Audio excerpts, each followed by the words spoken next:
하나님 말씀 함께 보겠습니다. 마태복음 28장 18절에서 20절 말씀 함께 보시겠습니다. 신약성경 마태복음 28장입니다. 18절부터 20절까지 우리 3절 말씀인데 우리 함께 다 같이 하나님 말씀 봉독하도록 하겠습니다.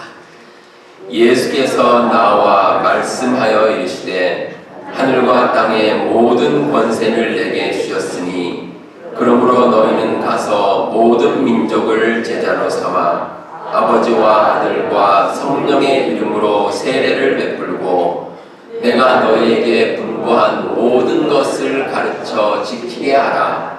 볼지어다 내가 세상 끝날까지 너희와 항상 함께 있으리라 하시니라. 아멘. 오늘은 2023년 새해 첫날이자 첫 주일입니다.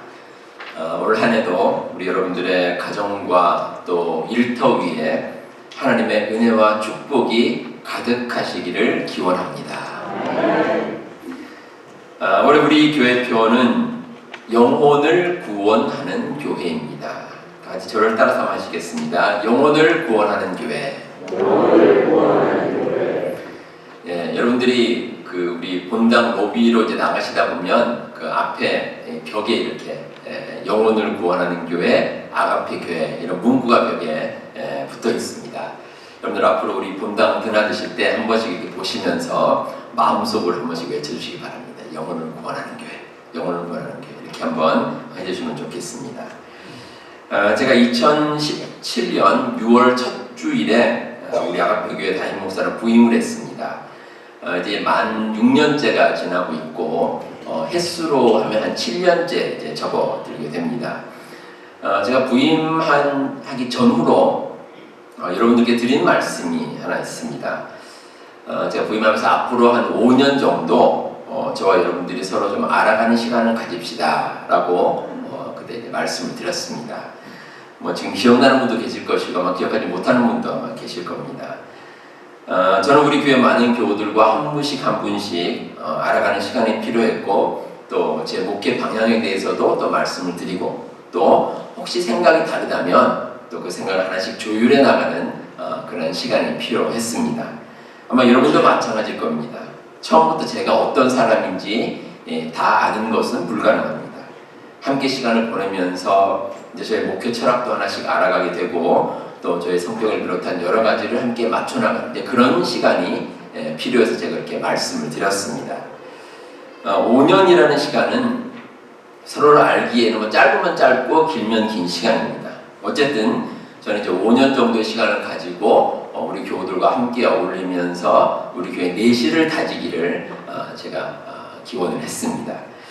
그리고 5년이 지나고 이제 6년째가 접어들면 이제 탄탄히 다진 다음에 이제 전도 우리가 밖으로 나가서 외부로 나가서 우리가 하나님의 말씀을 전하는 일에 최선을 다하겠노라 라고 계획을 세웠습니다. 근데 여러분도 아시다시피 코로나 바이러스가 3년 전부터 널리 퍼져버렸습니다. 올해는 제가 부임을 하고 5년째 이제 2022년 작년이죠. 이제 작년 초부터 우리가 열심히 이제 전도를 하기로 제가 계획을 세웠는데 근데 코로나가 너무 많이 퍼지다 보니 도대체 사람을 만나기가 어려워졌습니다. 참 그게 너무 힘들어졌습니다. 그래서 1년이 늦어졌는데 그래도 늦어지긴 했지만 올해부터 우리 모든 교우들과 힘을 합쳐서 하나님의 말씀을 전하는 사역에 최선을 다할 생각입니다. 우리가 사는 시카고 지역에는 아직도 하나님을 믿지 않는 분들이 참 많습니다. 상당히 많습니다. 그 중에는 믿음을 가지고 열심히 신앙생활을 하다가 교회를 떠난 분도 계시고 또 우리의 자녀들 가운데도 믿음이 들어가지 않은 그런 자녀들도 분명히 있습니다. 2023년에는 이처럼 믿지 않는 영혼들을 하나님께로 인도하는 그 일에 힘쓰는 교회가 되고자 합니다. 그런데 이 일이 1년 동안만 지속되는 것은 너무 짧습니다. 제가 이제 저와 여러분들이 서로 알아가는데 5년이라는 시간이 소요되듯이 제 계획으로는 앞으로 한 5년 정도는 영혼을 구원하는 전도에 힘을 다할 계획입니다. 제가 이렇게 말씀드리면 목사님 그러면 앞으로 5년이 지난 다음에 그 후에는 어떻게 됩니까? 이렇게 이제 질문하실 분도 계실 텐데 그건 그때 알려드리겠습니다. 5년 후를 제가 어떻게 알겠습니까? 물론 제 마음 가운데 비전이 있습니다. 비전이 있지만 뭐 코로나 바이러스 같은 이런 변수가 생기면 뭐 어떻게 될지 아무도 알 수가 없습니다. 하지만 분명한 것은 앞으로 5년 동안은 우리 교회는 영혼을 구원하는 전도에 힘쓰는 교회가 될 것입니다. 함께 보신 오늘 말씀은 예수님께서 부활하신 후에 하늘로 승천하시기 전 마지막으로 제자들에게 남기신 말씀을 기록하고 있습니다. 그래서 예수님의 지상 명령이면서 마지막 유언과도 같은 말씀입니다. 한마디로 요약하면 복음을 전하라 라는 것입니다. 복음을 전하라. 예수님께서 복음 전파를 말씀하시면서 중요한 조건을 언급하십니다. 복음 전파에는 주님의 권세가 함께한다는 것입니다. 18절 말씀해 보시면 하늘과 땅의 모든 권세를 내게 주셨다 이렇게 기록하고 있습니다. 그리고 20절에는 내가 세상 끝날까지 너희와 항상 함께 있으리라 이렇게 말씀을 하십니다. 자, 이 두 말씀을 한번 합쳐보겠습니다. 예수님께서 하늘과 땅의 모든 권세를 가지고 계십니다. 그리고 그 예수님을 우리와 함께 한다고 말씀해 주셨습니다. 다시 말해서 우리가 예수님의 권세를 받아서 이 세상에 나가서 하나님 말씀을 전하는 그런 사역을 담대하게 감당할 수 있다는 뜻입니다. 복음을 전하는 일에는 능력이 있습니다. 주님의 권세가 우리와 함께 하시기 때문에 우리는 모든 것을 이기고 나갈 수 있습니다.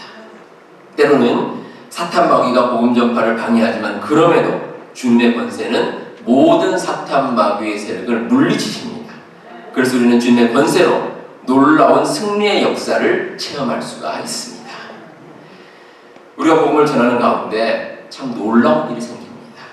복음을 전하면서 나 자신이 변화가 됩니다. 전도하면서 은혜를 체험하기도 하고 또 우리 자신의 신앙을 점검하는 계기도 됩니다. 또 나태했던 신앙생활이 회복되는 역사도 일어납니다. 얼마나 귀한 일인지 모릅니다. 무엇보다 한 영혼의 가치와 소중함을 깨닫습니다. 한 영혼이 얼마나 소중한지를 우리가 말씀을 전하다 보면 깨달을 수가 있습니다. 그리고 복음을 전하는 가운데 주변에도 선한 영향력을 끼칠 수 있습니다. 복음을 전하는 아름다운 모습을 주변 사람들이 보고 그들의 마음이 변화가 됩니다. 이사야서 52장 7절에 좋은 소식을 전하며 평화를 공포하며 복된 좋은 소식을 가져오며 구원을 공포하며 시온을 향하여 이르기를 내 하나님이 통치하신다 하는 자의 산을 넘는 발이 어찌 그리 아름다운가 이런 말씀이 있습니다. 복음을 전하는 모습은 참 아름답습니다. 그리고 그 모습에 능력이 있습니다. 지난 가을부터 우리 교회에 토요 전도대가 이제 만들어져서 활발하게 활동을 하고 있습니다. 이제 토요 전도대 이름 그대로 이제 매주 토요일에 우리 이제 시카고 인근 지역에 있는 마켓에 나가서 하나님의 말씀을 전하는 그런 사역을 여러분들이 함께 지금 감당해 나가고 있습니다. 제가 일전에 제 아내와 함께 오늘 마켓에 나가서 전도를 하는데 그 마켓에 아마 매니저분 같았습니다. 그 매니저분이 저희 와서 이제 수고하신다면서 따뜻한 차를 주시는 겁니다. 그래서 참 얼마나 감사했는지 모릅니다. 아마 그분은 이제 다른 교회 출석하시는 분 같은데 우리가 전도하는 모습이 참 귀하고 아름답게 그분의 눈에 비치신 것 같습니다. 주님의 권세가 함께하기 때문에 복음 전파에는 능력이 있습니다. 우리의 힘으로 하는 일이 아닙니다. 주님께서 그 사역에 함께하셔서 능력의 능력을 부어주십니다. 그러면 기적 같은 전도의 열매를 우리가 체험해 나갈 수가 있습니다. 우리 성도 여러분, 우리 주님께서는 하늘과 땅의 모든 권세를 가지셨습니다. 그 주님께서 복음을 전하라고 하셨기에 복음 전파에는 주님의 권세가 함께합니다. 여러분들이 이 진리를 잊지 마시고 복음 전파를 통해 놀라운 주님의 능력과 은혜를 체험하시는 우리 모든 성도님들 다 되시기를 바랍니다. 다음으로는 말씀을 통해서 우리가 살펴볼 것은 복음을 통해서 모든 민족을 제자로 삼는 것입니다. 믿지 않는 사람을 주님께로 인도해서 제자로 삼는 것은 교회의 궁극적인 역할입니다. 교회가 이 땅에 세워지고 교회가 할 수 있는 일 가운데 가장 대표적인 것이 믿지 않는 영혼들을 하나님께로 인도하고 그 가운데 구원의 길로 이끄는 이 교회가 해야 될 가장 중요한 일입니다. 근데 오늘 말씀을 자세히 보시면 예수님께서 제자들에게 명령하신 네 가지의 동사가 나옵니다. 차례대로 보시면 너희는 가서, 이제 가라는 거죠. 그리고 제자로 삼아, 그리고 세례를 베풀고, 그리고 마지막으로 가르쳐 지키게 하라. 이제 네 가지 동사가 나옵니다. 근데 한글 성경에는 이 네 가지가 다 동사입니다. 동사로 나오는데 이 신약 성경을 기록한 그 원어인 헬라어에 보면 조금 다릅니다. 제자를 삼으라. 제자를 삼으라. 이 단어는 동사입니다. 제자를 삼으란 말은 동사인데 나머지 세 개의 동사는 사실은 동사가 아니라 분사입니다. 분사. 그래서 정리를 하면 우리가 믿지 않는 사람을 제자로 삼는 것이 핵심입니다. 제자로 삼는 것. 그리고 이 제자로 삼기 위해서 해야 될 세 가지가 그들을 찾아가고 그들에게 세례를 베풀고 그들을 가르쳐 지키게 하는 것. 이해가 되시죠? 핵심은 제자를 삼는 겁니다. 제자를 삼기 위해서 가서 그들을 하여금 믿고 세례를 받게 하고 또 주님의 말씀을 순종하도록 가르쳐 지키게 하는 것. 이게 이제 그 구조입니다. 자, 그러면 제자로 삼기 위해 해야 될 세 가지 한번 보시겠습니다. 먼저 가는 것입니다. 가는 것. 일단 가야 합니다. 믿지 않는 사람에게. 가만히 앉아 있으면 아무런 역사도 일어나지 않습니다. 로마서 10장 17절에 보시면 그러므로 믿음은 들음에서 나며 들음은 그리스도의 말씀으로 말미암았느니라. 믿음은 어떻게 해요? 들음에서 들어야 됩니다. 들어야 그 마음 가운데 믿음이 들어가고 하나님 믿고 살아갈 수가 있습니다. 우리 주변에 아직도 믿지 않는 분들이 있다면 만나야죠. 그분을 만나야 됩니다. 그리고 우리가 모르는 사람에게 또 복음을 전하기 위해서는 우리 토요전도대와 같이 나가서 만나야 됩니다. 누군가를 만나야 역사가 일어납니다. 이렇게 전도를 위해서 믿지 않는 사람에게 나간다는 것은 세 가지 의미를 담고 있습니다. 적극적이고 능동적이고 지속적인 전도라는 의미입니다. 전도는 적극적이어야 합니다. 소극적으로 주저하는 것이 아니라 당당하게 믿지 않는 사람에게 나아가야 합니다. 그리고 능동적입니다. 누군가에게 끌려가는 것이 아니라 나 자신이 먼저 기꺼이 나아가서 하나님의 말씀을 전하는 것입니다. 그리고 세 번째로 지속적입니다. 한 번 전하고 끝나는 것이 아니라 우리의 모든 삶을 통해서 날마다 하나님 말씀을 전하는 준비를 하는 것. 이게 우리에게 필요하다는 것입니다. 근데 이렇게 복음 전파를 위해 나가는 길이 쉽지만은 않습니다. 오늘 말씀 가운데 예수님께서 제자들에게 모든 민족이라고 하셨습니다. 모든 민족. 이스라엘 유대 민족만이 아닙니다. 그런데 이 제자들은 다 유대인들입니다. 근데 유대인들은 참 배타적입니다. 그래서 만나는 사람도 주로 유대인이고 삶의 터전과 생활권도 유대인들끼리 모여서 살아갑니다. 어떤 사람은 평생 이방인을 만나지 않고 살아가는 사람들도 있습니다. 근데 그런 유대인 제자들에게 예수님께서 모든 민족에게로 나아가라. 쉽지 않은 일이죠. 결단이 요구된 일입니다. 우리도 마찬가지입니다. 믿지 않는 사람에게 다가서는 일이 쉽지는 않습니다. 하지만 그럼에도 일단 가서 만나야죠. 일단 가서 만나야 됩니다. 그리고 언제든지 믿지 않는 사람을 만날 때 말씀을 전할 준비가 되어 있어야 합니다. 여러분들 오늘 나중에 나가셔서 로비에 보시면 전도에 필요한 명함이 이제 준비가 되어 있습니다. 명함. 저도 이제 제 지갑에 명함을 여러 장 넣어 다니는데 가끔 누군가 만난다, 믿지 않는 사람을 만나면 이제 그 명함을 이제 저희가 우리 교회 이름하고 여러 가지 인포메이션이 적혀 있습니다. 그래서 그걸 드리면서 혹시 이제 예수님 믿으십니까? 하고 말씀 전하고 또 그들로 하여금 또 주님께로 돌아오는 이런 역할을 하기 위해서 제가 늘 지니고 다닙니다. 그러니까 누구든지 만날 준비를 하는 겁니다.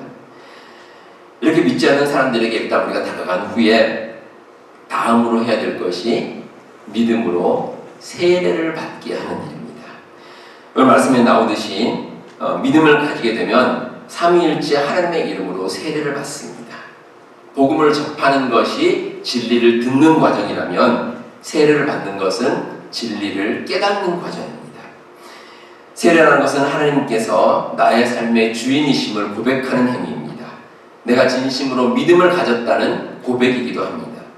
근데 여러분, 오늘 말씀에 나오는 세례는 사실은 오늘날의 세례와는 좀 의미가 다를 수가 있습니다. 왜냐하면 예수님 당시와 초대교회에서 세례를 받는 것은 자기의 인생을 거는 일이었기 때문입니다. 물론 오늘날도 우리가 믿고 세례받는 것이 참 중요하지만 그 당시에는 참 핍박이 많았습니다. 핍박이 많았기 때문에 내가 예수님을 믿습니다 하고 공개적으로 말한다는 것은 좀 심하게 말하면 자기 목숨을 내어놓는 일입니다. 그러니까 그런 믿음의 굳건한 다짐을 가지고 나아간다는 것입니다. 요한복음 9장에 보시면 예수님께서 날 때부터 맹인이었던 사람을 고쳐주신 이야기가 기록되어 있습니다. 그런데 이 맹인의 부모는 자기의 아들이 치유함을 받았다, 예수님 통해서 치유함을 받았다는 사실을 공개적으로 말하지 않습니다. 왜 그런지 아십니까? 그 이유가 요한복음 9장 22절에 나옵니다. 그 부모가 이렇게 말한 것은 이미 유대인들이 누구든지 예수를 그리스도로 시인하는 자는 출교하기로 결의하였으므로 그들을 무서워함이라라. 그러니까 자기 아들이 맹인이었다가 치료가 됐는데 혹시라도 그 일을 예수님께서 하셨다 이렇게 얘기를 하면 유대인 공동체에서 쫓겨납니다. 근데 이게 단순히 쫓겨나는 것이 아니라 삶의 터전을 잃어버리는 겁니다. 근데 그게 두려워서 공개적으로 예수님에 대해서 말을 하지 못합니다. 우리도 그럴 때가 있습니다. 우리가 예수님 믿고 하나님 말씀 가운데 살아간다는 것을 많은 사람들에게 오픈할 경우에 혹시 우리가 세상적으로 불이익을 받을 때도 있습니다. 그럴 때가 있습니다. 하지만 그럼에도 불구하고 불이익과 핍박을 감수하면서 믿음을 우리가 지키고 나아갑니다. 왜 그렇습니까? 그 길이 진리의 길이기 때문입니다. 그 길이 진리의 길입니다. 그 길이 진리의 길이기 때문에 우리가 그 길을 나아가고 그리고 믿지 않는 영혼들이 그 길을 갈 수 있도록 우리가 인도해 나가는 겁니다. 그게 우리의 역할입니다. 요한복음 8장 32절에 예수님께서 진리를 알지니 진리가 너희를 자유롭게 하리라 이렇게 말씀하십니다. 진리가 자유롭게 하리라. 여러분들의 삶에 진리가 가득하면 세상의 불이익과 핍박이 두렵지가 않습니다. 그 안에서 참 자유를 누릴 수가 있습니다. 참된 기쁨을 주님 안에서 누리기 때문에 그 믿음으로 나아가고 또 믿지 않은 영혼들을 믿음 가운데로 인도하는 그 역할을 우리가 감당할 수 있다는 것입니다. 자, 이렇게 진리의 말씀을 듣고 깨달아서 세례를 받으면 마지막으로 진리에 순종하는 일이 남습니다. 예수님께서는 모든 민족이 예수님의 말씀에 순종하도록 가르치기를 원하십니다. 이 마지막 단계입니다. 우리가 처음에 누군가의 그 복음을 전하는 말씀을 듣고 그 말씀을 듣고 믿음에 이르게 됩니다. 그리고 믿음을 가지고 세례를 받고 그리고 마지막으로 우리 주님의 말씀에 온전히 순종하는 이런 단계에 이르게 됩니다. 저와 여러분이 다 마찬가지입니다. 우리 여러분들 가운데는 태어나면서부터 믿음을 가지신 분도 계십니다. 흔히 이제 모태신앙이라고 그러죠. 태어나면서부터 이제 신앙을 가지는데, 하지만 모태신앙이라고 해서 저절로 신앙생활을 할 수 있는 것은 결코 아닙니다. 모태신앙도 하나님께서 신앙의 길로 인도해 주셨기 때문입니다. 그래서 믿음을 가질 수가 있습니다. 따라서 모태신앙은 부모님이 전도자의 역할을 했다, 이렇게 이제 볼 수가 있습니다. 그리고 어떤 분들은 모태신앙은 아니지만 이제 자라면서 시간이 지나고 성인이 되고 자라면서 또 신앙을 가지신 분도 계십니다. 누군가에게 전도를 받고 그렇게 된 것입니다. 하나님께서 선택해 주셨고 또 그를 통해서 믿음을 가졌습니다. 얼마나 감사한 일인지 모릅니다. 혹시 여러분들께서 누군가에게 전도를 받았다면 그분이 누군지 기억이 나십니까? 여러분들에게 복음을 전하신 분.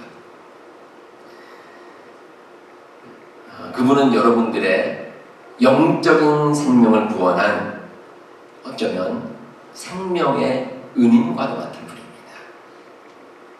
하나님께서 보내신 천사와 같은 분입니다.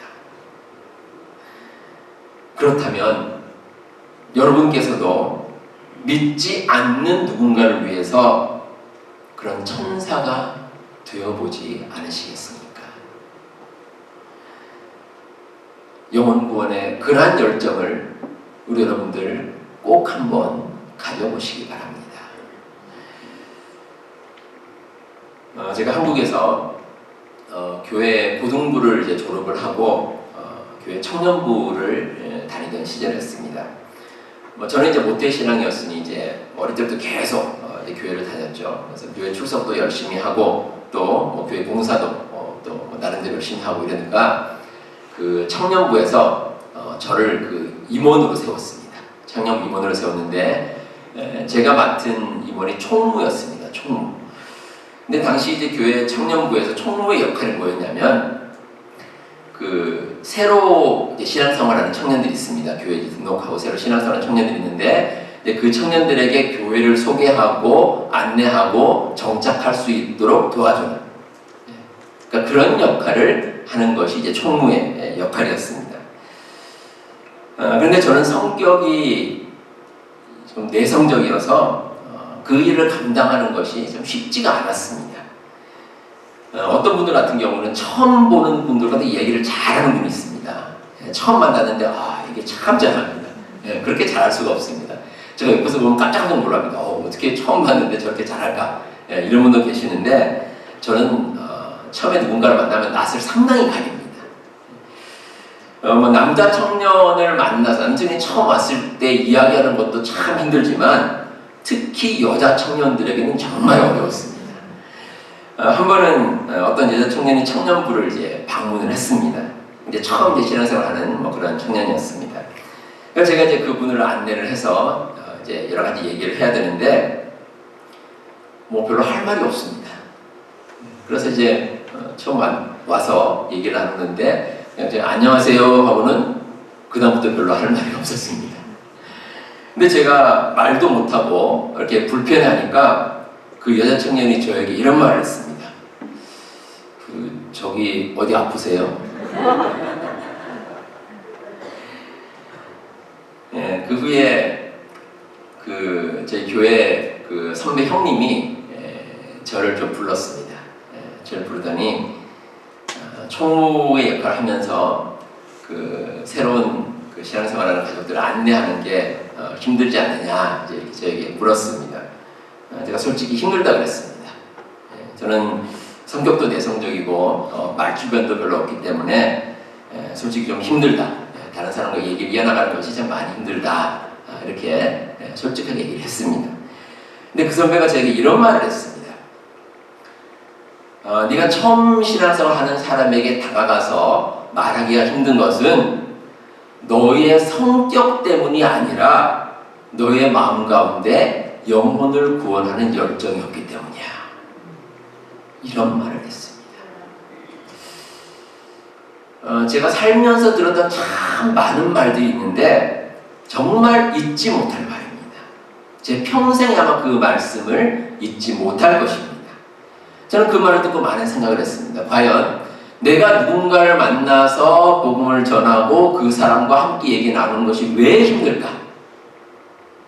단지 제 성격 탓은 아니라는 겁니다. 성격이 문제가 아닙니다. 어느 누구를 만나도 구원에 대한 열정이 있고 한 영혼을 귀하게 여기는 마음이 있으면 말문이 트입니다. 그 영혼을 불쌍히 여기는 마음으로 다가가서 복음을 전할 수가 있습니다. 충분히 가능합니다. 제가 목회를 시작한 지 올해 28년째가 됩니다. 그동안에 목회를 하면서 참 여러 가지 일들이 있었습니다. 근데 여러 가지 일들이 있을 때마다 그 선배님이 저에게 준 그 말씀을 늘 기억을 합니다.